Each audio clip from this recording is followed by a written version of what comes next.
नमस्कार दोस्तों, स्वागत है आप सभी का हमारे चैनल माय एग्ज़ाम क्लियर पर। आज का पहला क्वेश्चन है, हाल ही में किस विश्वविद्यालय ने कोरोना वैक्सीन का पहला सफल परीक्षण किया है? इसका राइट आंसर है ऑक्सफोर्ड। ये जो ऑक्सफोर्ड यूनिवर्सिटी है ये है इंग्लैंड में और इंग्लैंड की सबसे पुरानी यूनिवर्सिटी है।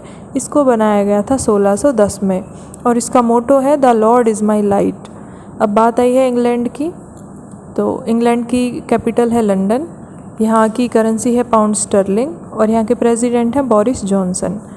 अगला क्वेश्चन है, हाल ही में अपना पहला मंगल मिशन किस देश ने सफलतापूर्वक लॉन्च किया है? तो इसका राइट आंसर है यूएई यानी संयुक्त अरब अमीरात। ये अरब जगत का पहला ऐसा देश बन गया है जिसने ये लॉन्च किया है और वर्ल्ड का 7वां। संयुक्त अरब अमीरात की राजधानी है आबू धाबी। यहाँ की करेंसी है यूएई दिरहम और यहाँ के जो प्राइम मिनिस्टर हैं वो है शेख मोहम्मद बिन रशीद अल मखदूम। इंडिया ने भी अपना मंगलयान मिशन छोड़ा था और वो कब छोड़ा था? 5 नवंबर 2013 को। अगला क्वेश्चन है, हरियाणा में ई सचिवालय पोर्टल की लॉन्चिंग कब की गई? इसका राइट आंसर है 21 जुलाई 2020 यानी कि कल के दिन। जो हरियाणा के मुख्यमंत्री हैं मनोहर लाल खट्टर, उन्होंने सिविल सचिवालय के 4थे मंजिल पर जो कमेटी बनाई गई है, जो इसके लिए कमेटी निर्धारित की गई है, उस पोर्टल को लॉन्च किया था 21 जुलाई 2020 के दिन। अब ये ई सचिवालय पोर्टल है क्या कि अगर हमें मंत्रियों से मिलना है तो उसके लिए यहाँ पर ऑनलाइन अपॉइंटमेंट दी जाएगी। अब तक क्या था, वहाँ किसी भी मंत्री के पास जाना था तो वहाँ खड़े रहते थे, नंबर आएगा नहीं आएगा कुछ नहीं पता। तो इसलिए ऑनलाइन अपॉइंटमेंट के लिए ये ई सचिवालय पोर्टल अब जारी किया गया है। बात आई है हरियाणा की। हरियाणा की राजधानी है चंडीगढ़। यहाँ के मुख्यमंत्री हैं मनोहर लाल खट्टर। यहाँ के गवर्नर हैं सत्यदेव नारायण आर्य और उप मुख्यमंत्री हैं दुष्यंत चौटाला। अगला क्वेश्चन है, हाल ही में गोल्डन बूट का खिताब किस खिलाड़ी ने जीता है? इसका राइट आंसर है लियोन मेसी। ये खिताब होता है फुटबॉल से रिलेटेड और ये किस खेल में मिलता है? Spanish football league La Liga, इसमें ये खिताब दिया जाता है गोल्डन बूट का। ये जो लियोन मेसी हैं, इन्होंने लगातार 7वीं बार ये खिताब जीता है। ये किस लिए मिलता है कि फ़ुटबॉल में जो सबसे ज़्यादा गोल बनाता है उस खिलाड़ी को ये अवार्ड दिया जाता है। अब ये लियोन मेसी ने जीता है। ये रिलेटेड है अर्जेंटीना कंट्री से। अर्जेंटीना की राजधानी है ब्यूनोस एयर्स। यहाँ की करेंसी है पीसो और यहाँ के प्रेसिडेंट हैं मॉरिसियो मैक्री। अगला क्वेश्चन है, हाल ही में जैक निकलॉस कोरोना संक्रमित पाए गए हैं, वे किस खेल से संबंधित हैं? तो ये जो जैक निकलॉस हैं ये गोल्फर थे, गोल्फ खेल से संबंधित हैं। और जो गोल्फ खेल है ये स्कॉटलैंड का नेशनल गेम भी है क्योंकि इसका ओरिजिन स्कॉटलैंड में ही हुआ था। ये भी जैसे ओलंपिक होते हैं, पहले पुराने ओलंपिक स्टार्ट हुए थे फिर नए, उसी तरह से पहले पुराना गोल्फ स्टार्ट हुआ था 1457 के अराउंड। उसके बाद मॉडर्न गोल्फ स्टार्ट हुआ 1860 में। ये भी स्कॉटलैंड में ही स्टार्ट हुआ। ये इसमें 16 होल होते हैं और जिस ग्राउंड में इसे खेला जाता है उसे कोर्स बोलते हैं। यानी ये एक 18 होल कोर्स गेम है। अगला क्वेश्चन है, दक्षिण एशिया का सबसे तेज़ जनसंख्या वृद्धि दर वाला देश कौन बन गया है? तो इसका राइट आंसर है अफ़गानिस्तान और दूसरे नंबर पर है इसमें पाकिस्तान। यानी सबसे ज़्यादा जनसंख्या वृद्धि फ़िलहाल हो रही है अफ़गानिस्तान में, उसके बाद सेकंड है पाकिस्तान। तो इन दोनों के बारे में जान लेते हैं। अफ़गानिस्तान की राजधानी है काबुल, करेंसी है अफ़गानी और यहाँ के प्रेसिडेंट है अशरफ गनी। और पाकिस्तान की राजधानी है इस्लामाबाद, यहाँ की करेंसी है पाकिस्तानी रुपया और यहाँ के प्राइम मिनिस्टर हैं इमरान खान। अब ये जो ऑप्शन मैंने दिए हैं भारत और चीन, ये किस लिए दिए हैं? क्योंकि जो जनसंख्या की काउंटिंग है वो सबसे ज़्यादा है चाइना में और उसमें सेकंड नंबर पर है भारत। लेकिन अगर जनसंख्या वृद्धि दर की बात करते हैं तो पहले नंबर पर अफ़गानिस्तान और दूसरे पर पाकिस्तान। ये बात हो रही है सिर्फ दक्षिण एशिया की। अगला क्वेश्चन है, देश में कितने सरकारी बैंकों के निजीकरण पर विचार किया जा रहा है? तो इसका राइट आंसर है 7। हमारे देश भारत में टोटल 12 सरकारी बैंक हैं फ़िलहाल।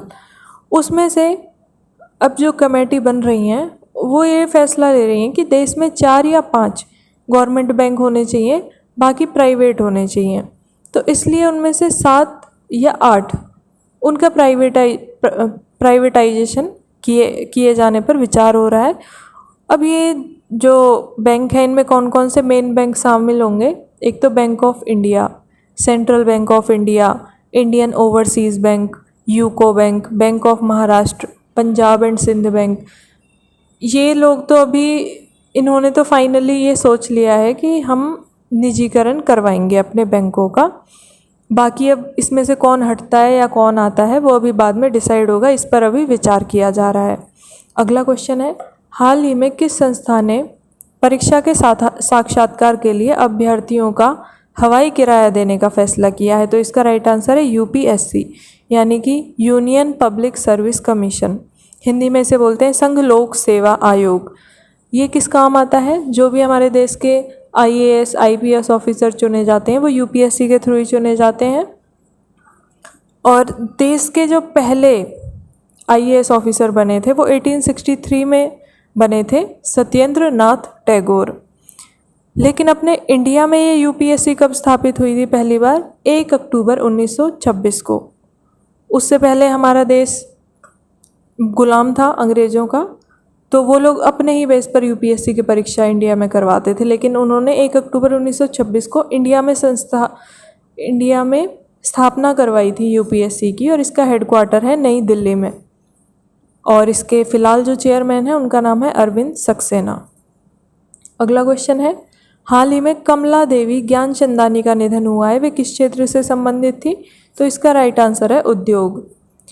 ये आरएसपीएल के जो चेयरमैन हैं मुरली ज्ञानचंदानी, जो एक उद्योगपति हैं, उनकी वाइफ थी, और ये बहुत सारे सामाजिक धार्मिक कार्यों से भी जुड़ी हुई थी। अब ये बिलोंग किस राज्य से करती हैं? तो ये बिलोंग करती हैं हरियाणा से, और हरियाणा के भी गुरुग्राम ज़िले से।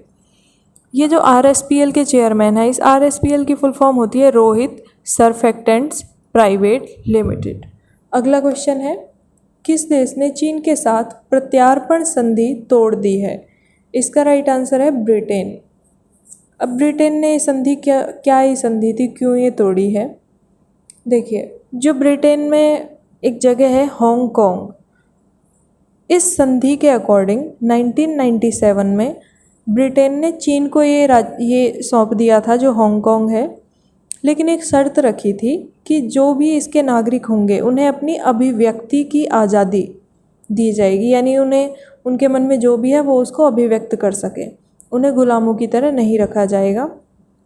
लेकिन अभी चीन ने क्या किया है, राष्ट्रीय सुरक्षा कानून लागू किया है, और इस कानून के अकॉर्डिंग क्या है कि किसी भी व्यक्ति को अभिव्यक्ति की आज़ादी प्रोवाइड नहीं की जाएगी। यानी कि जो हांगकांग के लोग हैं उनके लिए जो शर्त ब्रिटेन ने रखी थी वो शर्त इस कानून के अकॉर्डिंग ख़त्म हो जाएगी, इसीलिए ब्रिटेन ने ये संधि तोड़ दी है। अब ब्रिटेन की बात आई है, ब्रिटेन की राजधानी है लंदन, यहाँ की करेंसी है पाउंड स्टर्लिंग, और यहाँ के प्राइम मिनिस्टर हैं बोरिस जॉनसन। कल क्वेश्चन पूछा गया था उसका आंसर, कल मैंने आपसे पूछा था कि अपोलो 11 को कब लॉन्च किया गया था, तो इसका राइट आंसर है 1969। अब हमारा आज का क्वेश्चन, आज आपको बताना है जम्मू कश्मीर से धारा 370 कब हटाई गई। इसका राइट आंसर आपको कमेंट बॉक्स में लिखना है, और जितना भी डिटेल में पता है उतना डिटेल में लिखना है। और साथ ही आप हमारी वीडियो को लाइक करें, शेयर करें अगर आपको अच्छी लगी है तो, और चैनल को सब्सक्राइब करें, और साथ ही बेल आइकन को दबाएं। धन्यवाद।